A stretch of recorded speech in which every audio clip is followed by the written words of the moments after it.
Hello， 大家好，我是 Lacy， 今天和大家分享一款商业的烫发。在开始之前呢，我们先来看一下 model 的脸型和它的发质以及它的头型啊。我们可以从视频里面看到呢，我们的模特其实她的脸部轮廓是非常有轮廓的。那我觉得呢，所有的头发呢，如果是遮着她的脸面，其实反而不是很好看。我希望她的脸型尽最大化的去把它露出来，这样呢，我能看得到她的颧骨、她的下颚骨会非常的漂亮啊。然后刘海的位置呢，它本身的刘海就这么长，就这个长刘海。那其实如果它要剪一个短刘海也是 OK 的，但是呢，一定要剪到眉毛以上或者眉毛的位置才会漂亮，要不然呢，可能就看上去没有现在那么的好看啊。来，我们先分析一下发质。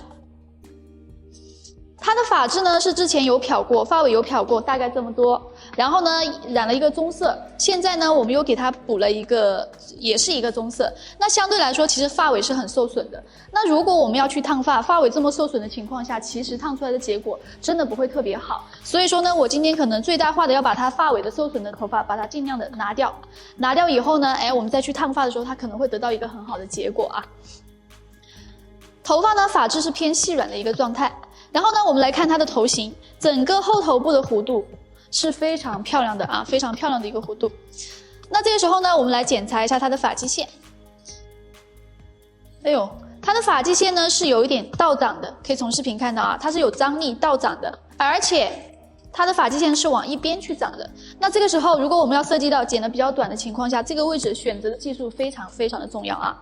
尽量的越短的头发一定要流向越往前推是最漂亮的。那一会儿呢，我们再选择一个很好的技术，尽量的把这个位置去把它剪得往前去推。然后呢，我们再去看它后头部的宽度，其实是因为它的头发有点沙发，所以是蓬起来的。它整个头型呢，其实也不是特别的宽啊。那今天呢，我会跟大家分享一个以精致为主的一个烫发，也是非常商业的。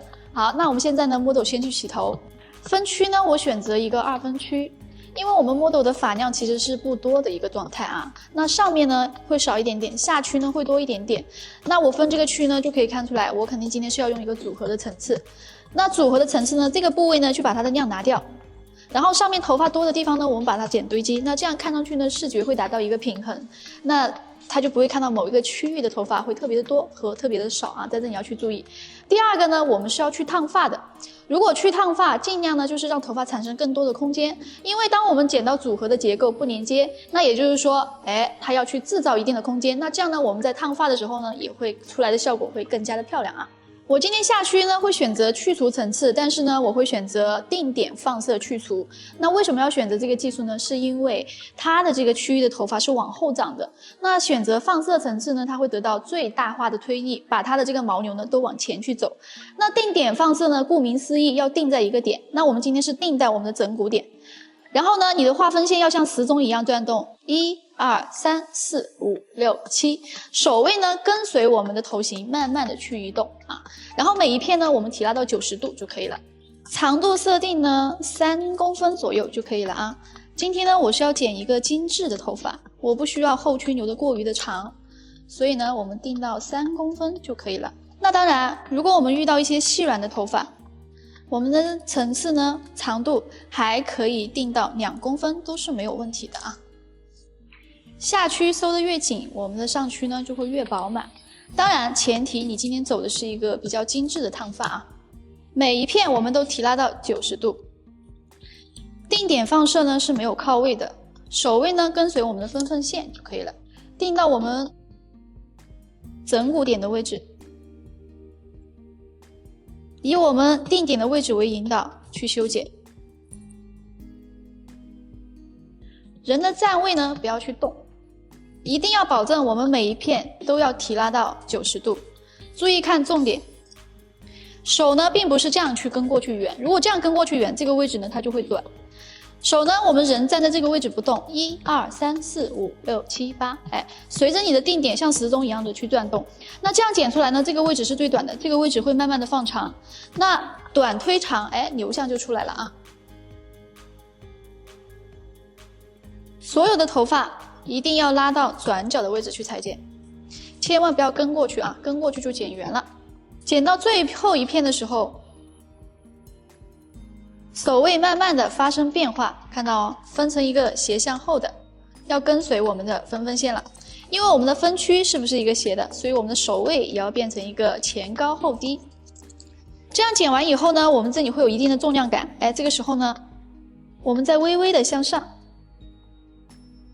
往后去带，把这个尖角呢去拿掉，把这个角呢去磨圆，一定要往后去带啊，要不然容易缺掉。好，得到这个结果以后呢，我们这个位置它就不会有一定的重量感了。选择一把削刀，所有的头发呢都往后去梳，把我们的底线轮廓去重新设定一下，一定要全部的往后去梳。然后呢，划个 C， 把里面的尖角呢去掉。这一步选择削刀呢，是会得到最柔和的一个结果啊。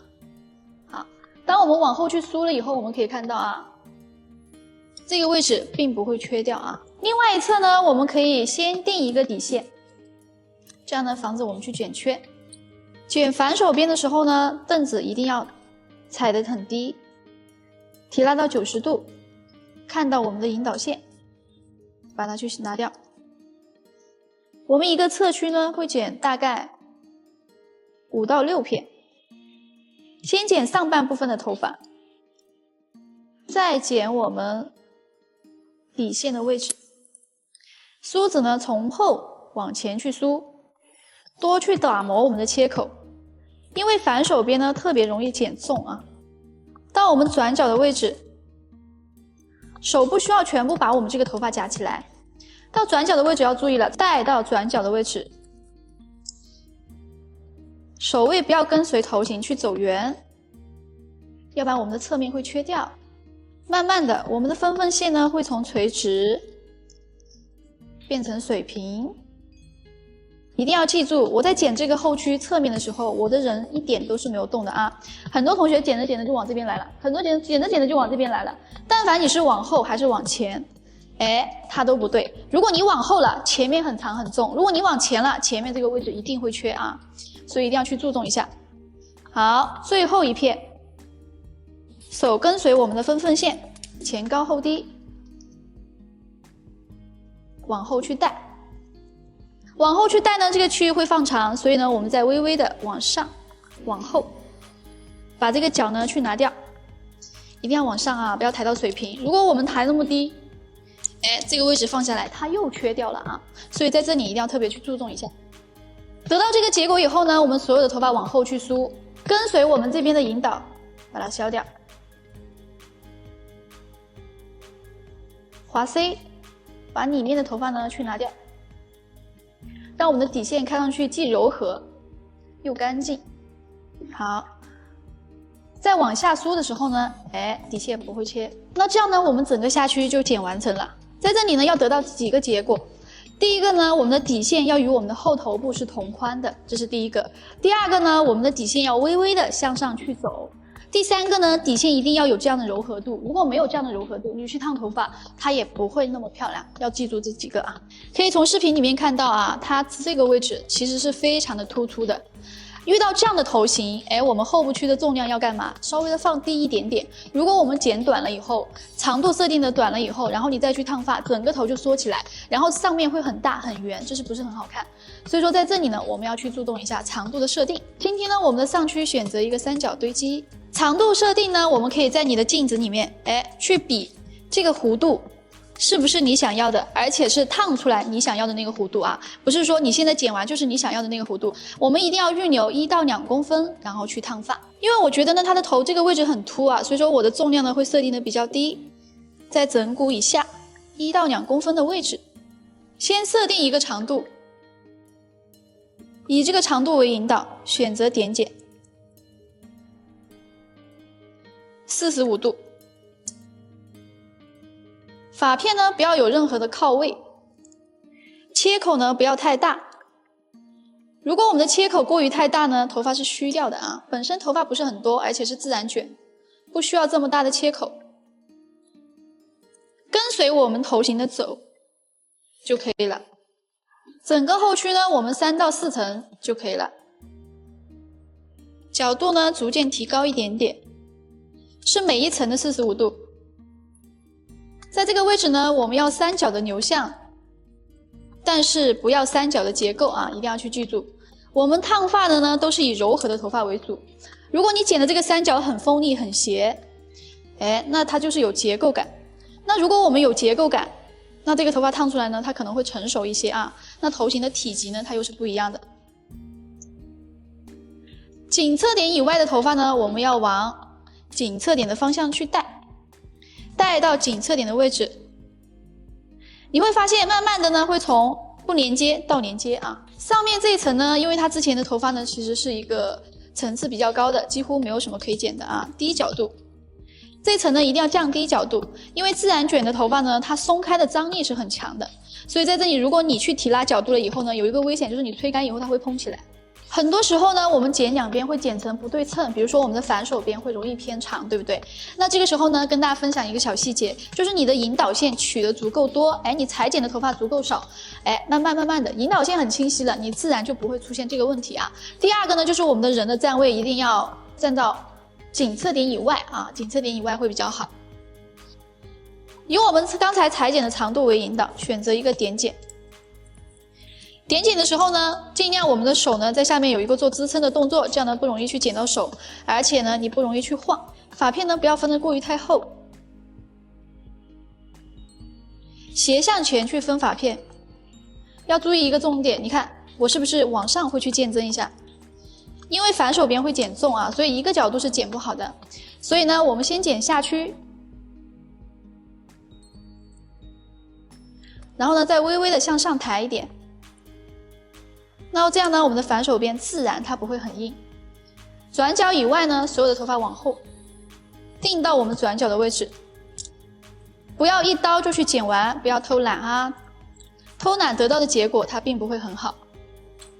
第二层，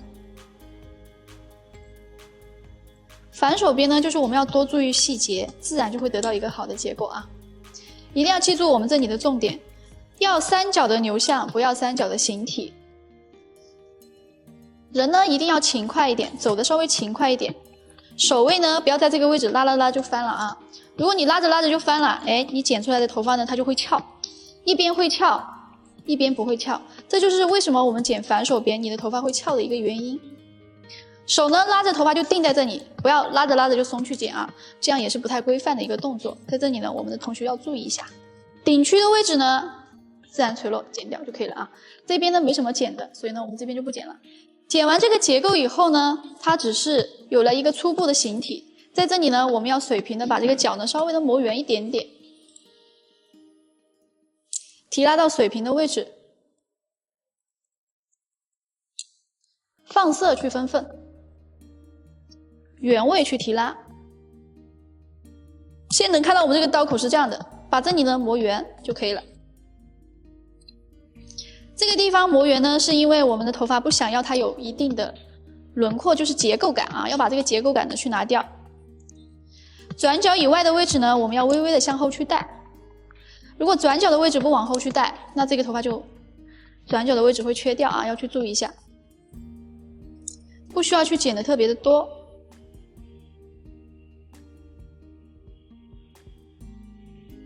一定要注意角度，不要突然间就拉得很高。很多同学呢都是这样拉得很高的啊，拉成这样呢，你头发上面会剪得非常的短，下区呢又是留长了，它就会得到一个什么结构的脱节啊。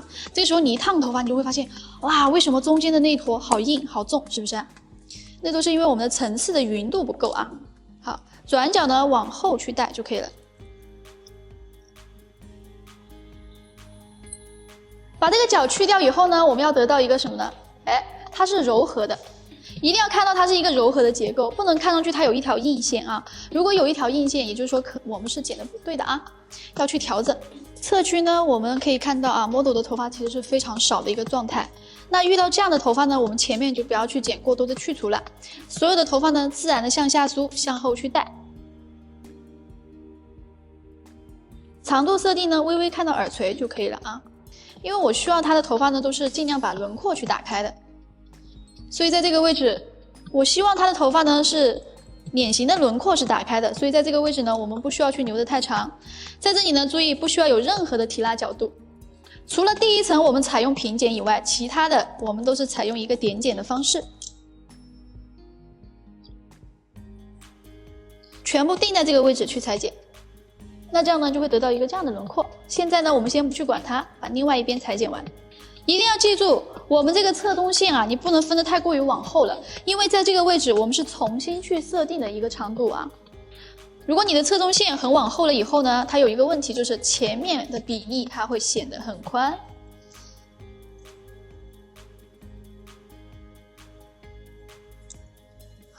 看到微微的露出耳垂就可以了，向下梳，点剪。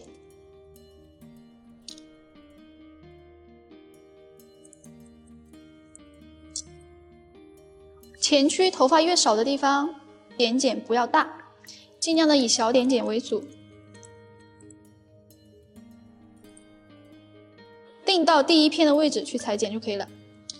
那这样呢，我们会得到一个前长、耳朵旁边短的一个结果。到这个位置呢，我们要微微的斜向后去分区，水平去提拉，把这个角呢微微的去掉一点点，这样呢让我们的侧边不是那么的僵硬。但是如果我们直接剪去除，它会很危险。为什么呢？因为它会特别的少。好，剪2片就可以了。得到这个结果以后呢，我们再侧中线分开，微微的斜向后，发片微微的向前去带45度，把这个尖角呢去拿掉，一直往后收，采用2靠1、3靠2的方式。越到我们的后区呢，就越剪不到。一般呢，我们剪到转角就可以了。这个时候呢，可以看到这个轮廓。第2层，一样的方式。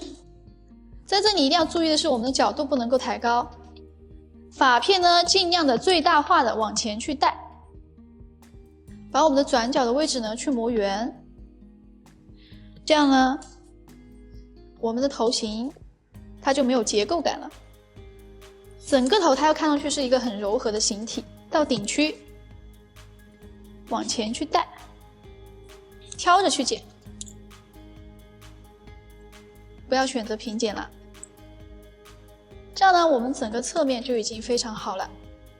微微的斜向后，提拉到水平，磨掉只是一点点的角哈，并没有磨得特别高啊，并没有磨得特别多。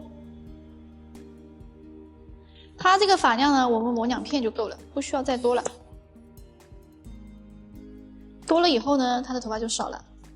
这个时候呢，我们能看到鬓角的长度是没有动的，但是呢，它会柔和啊。转角的位置分开，斜向后，往前去带，以这个短的为引导，把这个尖角去拿掉。角度慢慢的往上去抬，不要去动到我们的底线啊。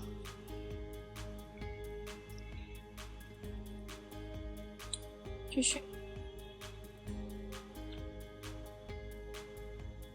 ，45度去提拉，圆形的切口。那你可能会想，哎，为什么不直接用圆的结构去剪呢？可以，没有问题，但是用的那个这里会容易短。然后呢，如果你去烫发呢，这里就很大啊。这就是为什么我没有去选择直接用圆的层次来剪。当我们控制不好长度、控制不好比例的时候，那样剪是极其不安全的啊。当然，如果你说你能控制得很好，能够判断得很好，你直接用那个结构也是 OK， 没有问题的啊。继续，水平往前去带，挑掉。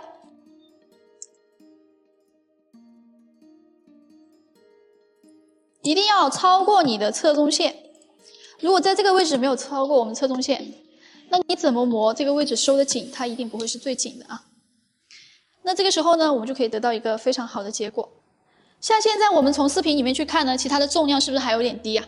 但如果一会儿我再烫发，它就刚刚好的弧度啊，刚刚好的弧度。所以丝发的结构一定要干嘛？预留足够的长度让我们去烫发。头顶的位置以后区的长度为引导，把这些呢都挑掉，随头行走。因为要去烫发呀，这里不要留得太重了。如果留得很重呢，烫完以后两边就很鼓，所以在这里呢要去注重一下，放色分份，先往后去带，然后呢再垂直我们的头顶。越到前面呢，它本身刘海是短的，就剪不到了啊。在这里的时候要注意，所有的发片不是往顶上带啊，随着它的头型去走。很多同学呢都是往顶上带，导致了什么呢？你剪的侧面非常的臃肿，非常的大。在这里要去注重一下。剪到这里以后呢，我们再微微的在这里把有尖的地方去把它拿掉。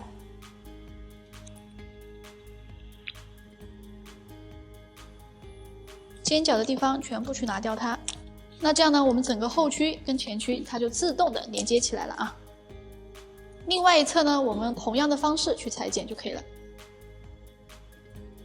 我习惯呢，一般剪顶区我都是站在一个方向去剪啊，因为我觉得如果是我换站位了，切口就要从前往后去剪，不一定剪的会特别的一样啊。所以呢，在这个位置我就不换了。放色分份，有多余的长度我们都把它剪掉。到这里以后呢，直接提拉，尖的地方去把它挑掉。为什么不用平剪呢？平剪的切口会过于的整齐啊，过于的整齐呢，其实，它烫出来的时候你打的太多了吧，它很实很闷啊，没有那么漂亮。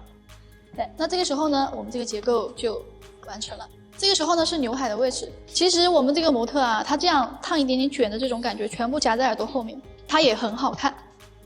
但是呢，因为我们长刘海已经有了，所以说这个刘海我不会给它留的特别的长。当然，在这里呢，我们可以根据你的顾客去决定，你可以剪短的，可以剪长的，或者是你就这样你不剪也是 OK， 没有问题，好吧？那今天呢，这个长度呢，我要定在鼻中的位置，所有的头发呢往前去带，采用点剪。因为它的头发呢，发尾其实是还蛮受损的，所以留着呢，我觉得也影响我的烫发，把它剪掉，往前去带，但是角度不要靠近我们的脸基线啊，所有的头发往前去带。这个时候呢，我们就可以得到这样的一个结果，非常的漂亮啊。这边水平去提拉。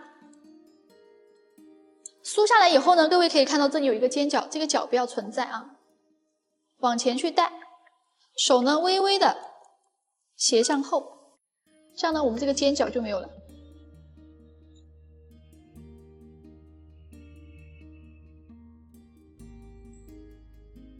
这个时候呢，我们再往后去梳，你们看到它自然会有一个弧度过来，是不是啊？因为向前去磨了一个圆啊，然后呢后区下区是往后去带，它自然会这样勾往前的，都没有关系啊。那这样呢，我们整个结构它就已经完成了啊，可以看得到，它是非常没有结构感的一个头发。在结构上，前半头呢是一个微微圆润的，下半区呢一定要非常的贴住我们的往前勾过去的感觉啊。前面这个刘海呢，我们可以把它放下来。现在呢，我们接下来把它的后半区的这个区域的头发呢，稍微用牙剪去打薄一下。打薄的分区呢，我们就上下分2层就好了啊。然后上半部分呢，几乎只是动一点点发尾。那一定要注意的是，你有没有看到，从镜头里面可以看到啊，不连接的地方。我其实有把上面的长度的分下来了一点点。当我们剪组合结构的，如果你要去用牙剪，一定要选择这样的分区，这样呢，我们上下不连接的层次能够更好的融在一起啊。垂直去取发片，选择10%的牙剪去打根部。打完根部以后呢，我们在这个位置发尾的地方慢慢的去做一下，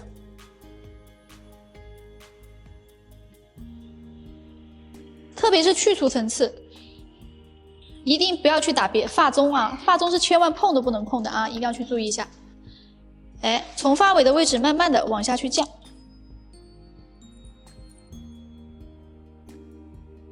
斜向前去分发片，往后去带。剪刀打几下呢？取决于你的发量去的是多少。到转角的这个位置呢，我们只是动发尾就可以了，或者是转角的这个位置你不要去动它也是 OK 的。到这个位置以后呢，要注意，你看我们只打上面这个区域就可以了，下面的部分不要去打，我们吹干去做啊。因为如果你把这个位置打了以后，可能它会打空。打完了以后呢，我们用牙剪在这个位置发尾再去压一下。它的头发呢这里是非常有张力的，用牙剪呢再去把它拿掉，去弱化它翘起来的地方啊。好，这个时候呢要看得到均匀度、通透度就可以了。两边同样的方式，然后呢再从发尾的地方慢慢的过渡。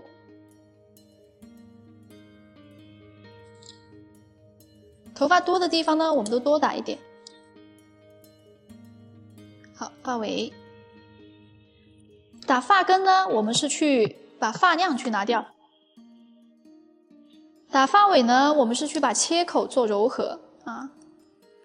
所以打的每一个位置它都会得到不同的结果。来，注意在这里呢要把这个转角的位置的头发拿起来，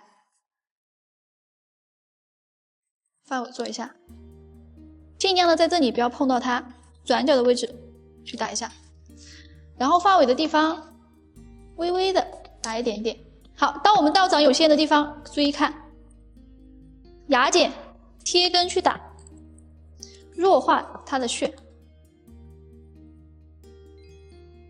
那这样呢，翘起来的地方是不是它就不会那么强的张力啊？好，这个位置呢有点厚，然后呢用牙剪当平点用，再去把我们的底线呢精致一下。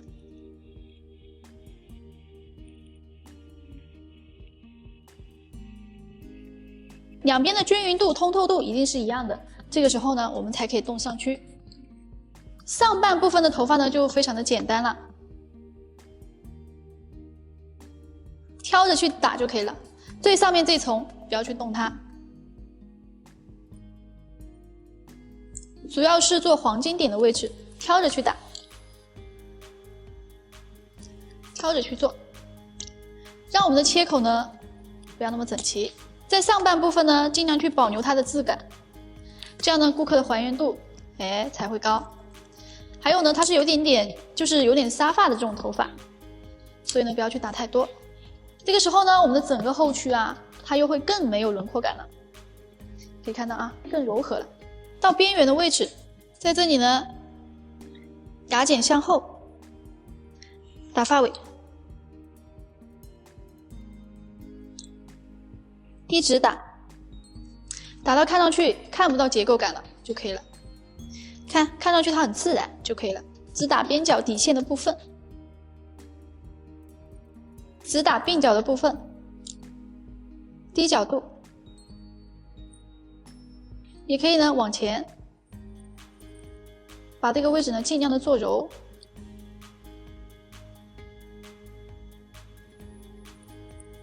好，那这样呢我们它全部夹起来，这里呢也可以烫一个形状，也很好看。它全部夹在耳朵后面也很好看。到我们头顶的位置，前侧注意了，这个位置从发中的位置开始，挑着去打，发尾不要去动它，越到前面越接近发尾，打发中。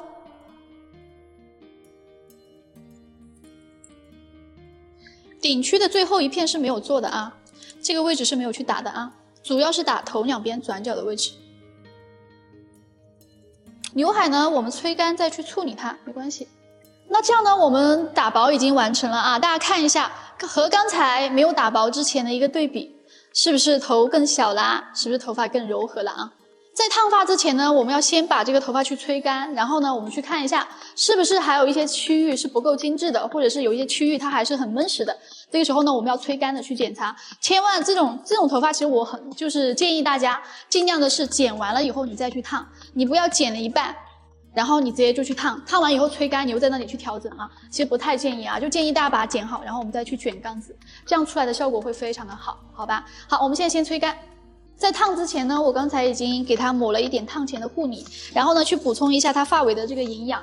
那当然做这一步呢也有一个就是稀释我们药水的浓度，就是 pH 值啊。然后得到发尾的效果会更好一点。那看到我的分区了吗？这是一个小的三角形，然后呢，这个区域分了一个非常小的一个方形的形状啊。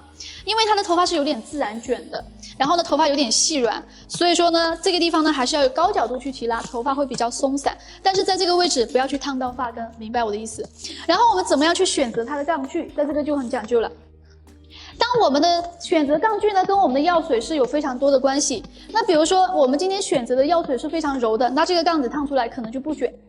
那如果说我们的这个药水选择的是一个 pH 值比较高的，它浓度比较高的，那你用这个杠子它就一定能烫得卷。所以说药水跟你选择的杠距，再加上它的发质有非常大的关系，明白吗？就我们再去选择这些东西的时候，一定要去参考这个因素啊。我今天呢会选择这个黄色的杠子，然后呢选择这个菲宁的药水。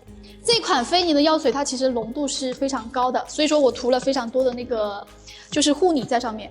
那其实我想用韩国的那个药水，但是那个太柔了，它的头发太细软了，我觉得那个太柔的话可能达不到最好的效果，所以呢我们选择这个杠距，选择这个药水啊。在这个位置呢，我们不要烫得过于的太多，烫个1圈半就可以了啊。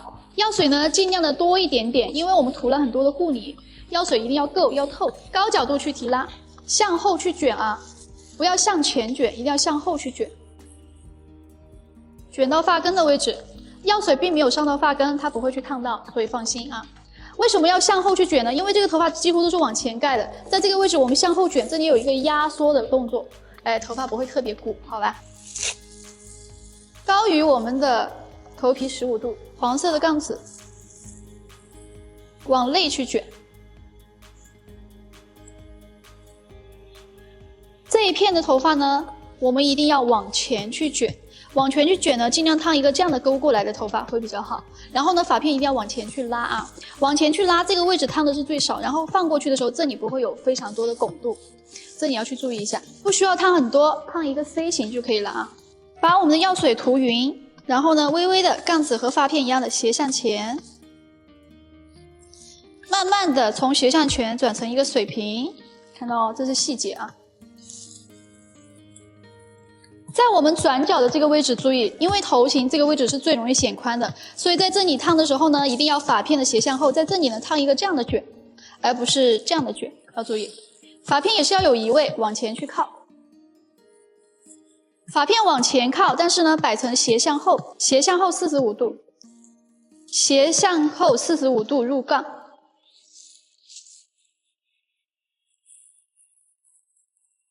摆成一个后高前低的，两侧呢都是一样的，发片呢就分方形的发片就可以了。注意向内去卷，发尾一定不要叠住起来啊！如果发尾叠起来，一会儿烫出来会有折痕。慢慢的杠子放平，斜向前45度入卷。摆成一个后高前低，烫一个 C 就可以了。药水多放一点，要抹匀，角度不用抬到最高，平卷向后，烫一个 C 型就可以了。卷到发根没有关系，没有上药水的地方烫不到。越接近后区的时候，角度一定要越低，因为越低呢，我们的卷越容易聚在一起。然后烫的位置呢要越来越少，如果这个位置我们还烫很多卷，那就有问题了。杠距呢不要发生变化，斜向后去入卷。中间的位置呢，我们的药水要多上一些，就上得进去一点，多烫一点。转角的位置一定要少放药水，烫一个 C 或者半个 C 都 OK 的，没有问题。后头部的这个位置呢，我们水平去提拉。这样的角度不同呢，烫出来它会有一个凹凸凹的面，会非常的好。不管是卷呢，还是做造型，一定要有直的、有收紧的、有饱满的，这个头发烫出来它就会好看。斜的入卷，不需要换小号的杠子啊。后区的头发呢是整个头最多的，如果我们换小号的杠子呢，这个头发呢烫出来后区会特别的臃肿。最后一片的时候呢，只烫发尾一点点，就半个 C 型就可以了。水平去提拉，小1号的杠距，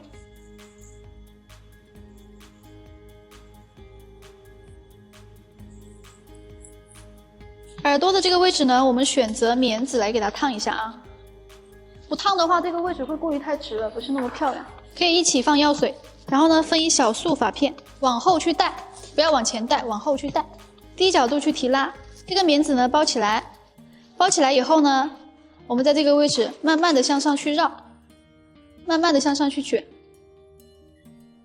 一定要很低的角度。好，我们把它夹起来，放上去，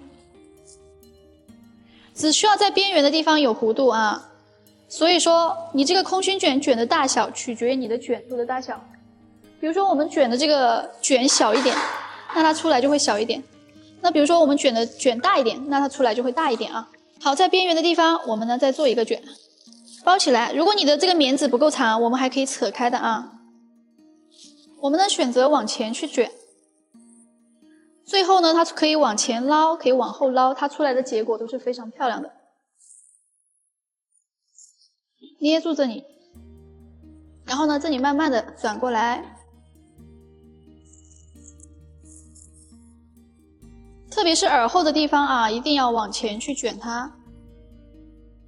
这个呢，如果你们没有棉子，用空心卷也是 OK， 没有问题。因为它的这个头发这里呢，它会翘起来，所以呢，我们尽量在这个位置把它贴根去放，或者是你们家有软化啊，放一点软化，把这个旋的位置呢，尽量的去往下压，不用去卷杠子，因为这个位置一会儿我们还要去修，尽量的最大化的把它这里翘的地方压掉。那这样呢，我们一个头就已经卷完了，总共呢用了11个杠子啊，大家可以去看一下。高角度、低角度啊，一样的去变换。刘海的位置呢，不要去换大杠子，就用这个同等的杠子。刘海的位置要卷一点点，然后呢，两边的边缘它就一个弧度，然后顶区呢烫个1圈半，然后呢落下来它会有层次感啊。然后我们整个后区呢，尽量的话，中间的位置水平提拉，两边的位置低角度，那这样呢烫出来它会有凹凸凹的面，会非常的好。然后边缘的地方呢，我们用了棉纸，你们可以呢往前去勾，也可以呢往后去勾，都是没有关系的啊。如果你担心，你说老师，会不会压杠或者怎么样？那也没关系，我们把这个垫起来，那它就会很安全啊。像用这种药水呢，多少呢？你一定要去加热一下，那弹性才会好。烫头发呢，我们不是说烫一点纹理，其实呢卷它还是要有一点点的张力，会比较好看，好吧？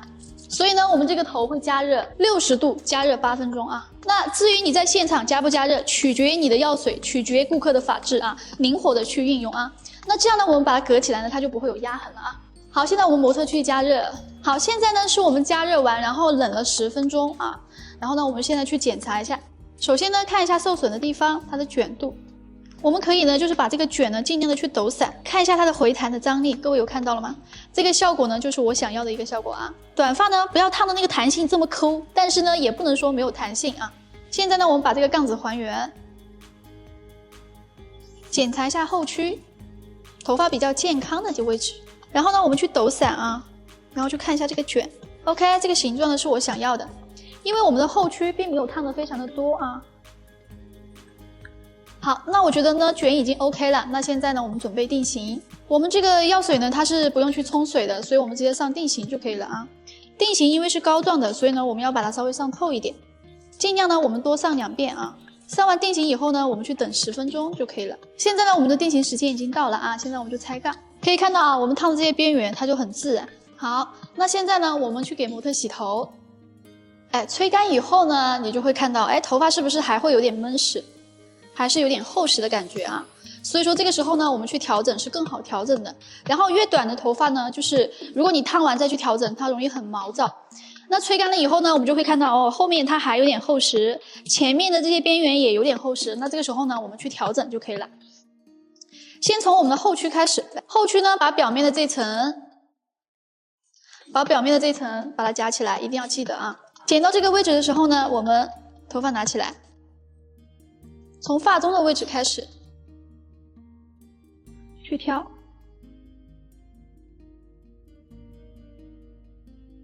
把发中呢做一点点的空间，因为这一层呢，我们刚才其实是并没有用牙剪的啊，只用了发尾。把这个位置拿掉以后呢，间隔去做发尾，不要全部去点剪啊。如果全部去点剪，那发尾会很碎，出来的结果呢不会这么好。间隔去做啊。做完这一侧以后，斜向后去分区，选择平剪，把这个鬓角的转角的这个位置的头发去拿掉，分薄一点。当然啦，你们也可以选择牙剪，没有问题啊。只是因为它的发质嘛，不是特别的允许，所以呢，我们就用平剪。剪刀要直着进去，只是剪到我们转角的这一块就可以了，上面一层不要去动它。那这个时候呢，你会发现，哎，头型收小了啊，慢慢的挑着剪，这样呢还原度会高，发中呢会有一定的空间。剪完了以后呢，我们在发尾间隔去做。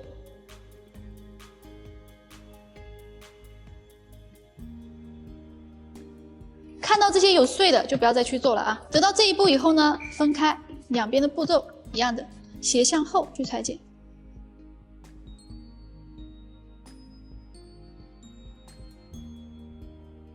我们可以看到啊，它的头发呢是有点蓬的，有点毛躁。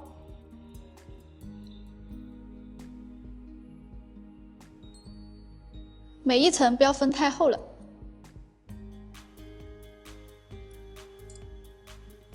这一层不动它。这个时候呢，我们的下区就结束了。用吹风机吹干以后呢，我们去找到你的那个松散度。头顶的位置注意了，发尾不要去碰，全部从发中的位置开始挑着打。发尾不要去碰啊。很多时候呢，我们打这个位置就打发尾，导致你的头发出来很碎。这是非常关键的。这一层呢是体现纹理的，你打发尾怎么可能会有纹理感呢？是不是？所以在这里一定要去注重，要留有发尾一定的厚实感，烫出来的头发呢才会有质感。这个时候呢，我们的后区就结束了。边缘的地方我们选择牙剪，一直压发尾，角度慢慢的去抬高。慢慢的去抬高，在这个位置呢，用牙剪把这个底线呢再做的柔和一点。耳朵上面的头发呢，我们把它拿掉。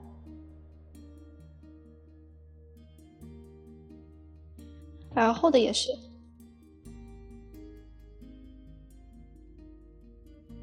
这里的长度呢，它夹得住耳朵就可以了啊。边缘的这个地方的头发，把它划掉。不需要留太多，往前梳，然后呢划掉以后呢，它自然会往后去走。耳朵后面的头发，这个位置不需要这么多，头发拿开，把这里的头发呢去拿掉。那这个时候呢，夹耳朵它就不会显得过于的臃肿。那这里呢，我们就结束了。分两层，刘海的位置不要去动它。发片提高，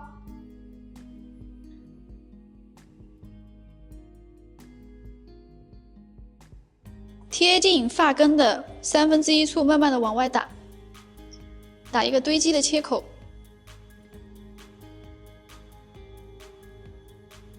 制造一定的线条。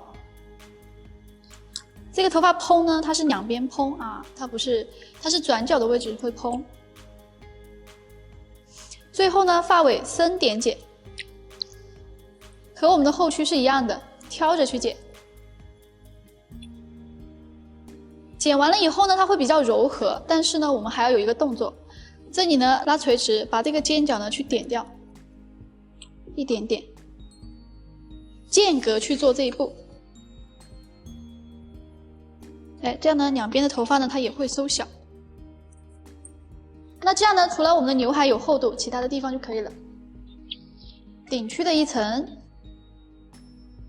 挑着剪。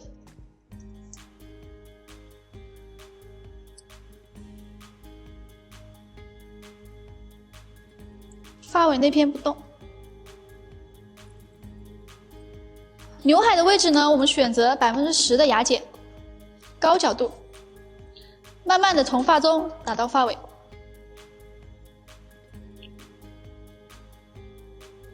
慢慢的这里呢要看到柔和度啊，然后呢要看到发尾呢不要有结构感，所以发尾呢要剪出那种随意感，就10%的牙剪直接打，一直打，打到你想要的感觉就可以了。那这样呢，它夹在耳朵后面的时候，我们掉下来的时候，你会看一下，哎，它是很细腻的一个纹理就可以了。侧边呢选择牙剪，一直在这个部分去打，直到看到这个鬓角它很柔和就可以了。边缘的地方，耳朵后面把它去打掉，不要让它有过多的头发。最后呢，我们前面的头发往前去梳，选择滑剪，把这个位置呢去把我们的鬓角收窄一点点。如果这个位置不剪的话，我们一会儿的刘海放下来它会叠在一起啊，就分割没有那么分明，所以这个位置呢我们要去把它拿掉一些。好，这样呢我们的侧面就结束了。耳后的这个边缘顺着我们的发际线慢慢的往下，顺着边缘的发际线慢慢的往下滑，在这个位置千万不要这样去剪啊，这样去剪的话就会剪缺掉。这样去拿掉这个位置多余的头发呢，它不会显得过于的臃肿，你看夹在后面它就会很漂亮。好，分2层，从发根的位置慢慢的往上，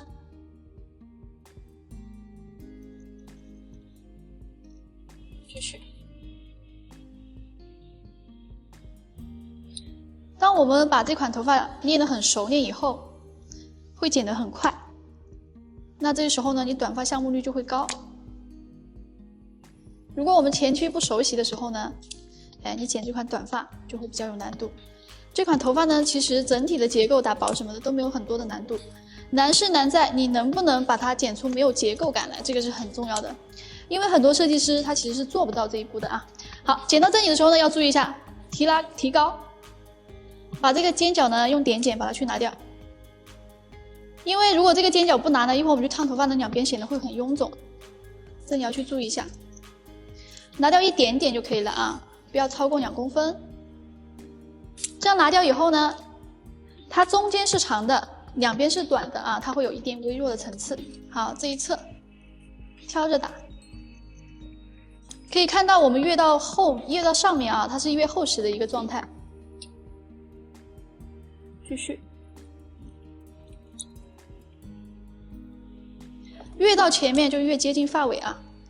打完了以后呢，我们间隔去把我们的发尾拿掉，间隔啊，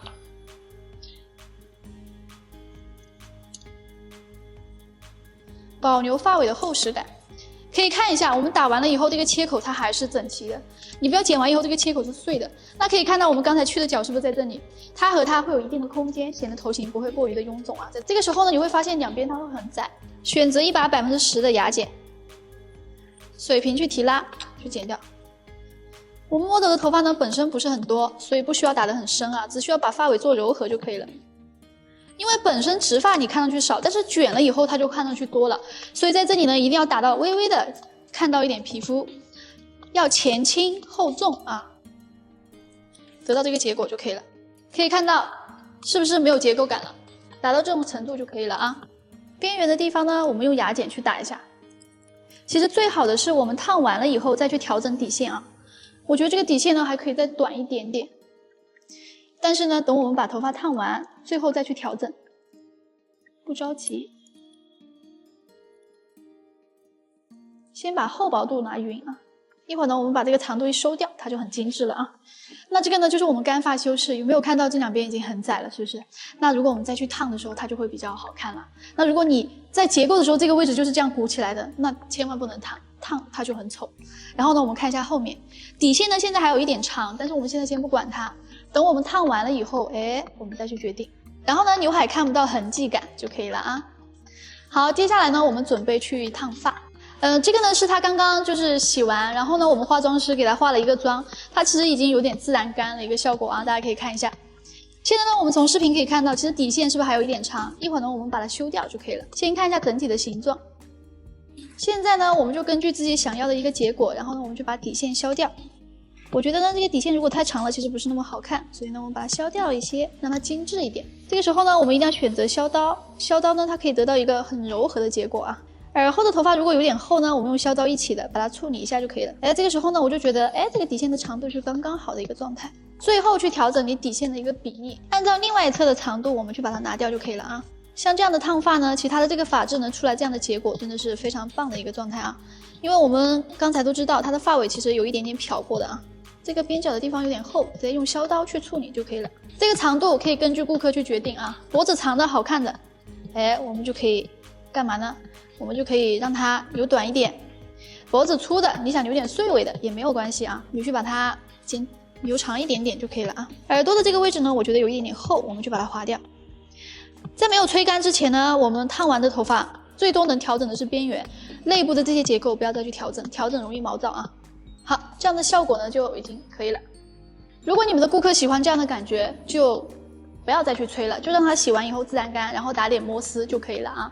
其实我觉得我其实还蛮喜欢这种，就是这种有点湿发的这种感觉啊，看上去非常的漂亮。看一下我的鬓角啊这些细节。现在呢，我准备把它吹的稍微再干一点点，好吧？因为它的头发是非常软的，在吹之前不要有过多抹的东西，因为头发很软，如果你擦的东西又很多，然后呢这个发尾就会很重。好吧，开中温中风的去吹，反着头皮吹啊！